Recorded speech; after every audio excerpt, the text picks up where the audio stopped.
بدون لحوم وبدون دجاج بمكونات كاملة عندكم في الدار، نروحو نديرو واحد لو بلا بنين هايل، تقدروا ديروه للفطور كيما تقدروا ديروه للعشاء.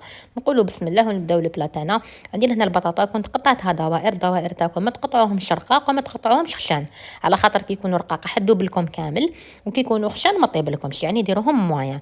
نحطها في البلا كيما راكم تشوفوا. الحاجه المليحه في البلا هذا انكم راح تخلطوا كلش في البلا، ما تخمجوا الماء ما والو. وعندي تاني حبيبه تاع الفلفل نقطعها الى شرائح، نزيد نقطع حبه بصل الى شرائح، ونخلط الخضر هذوما مع بعض، نخلطهم مليح بيدي ولا بالمغرفه.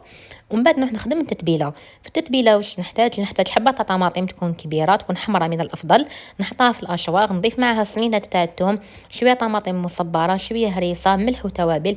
انا التوابل درت فلفل الكحل، درت العكري، درت كمون، ودرت كركم، ودرت مكعب تاع مرق الدجاج. ونديرو تانيك الملح ما تكتروش على خاطر المكعب تاع مرق الدجاج يكون مالح.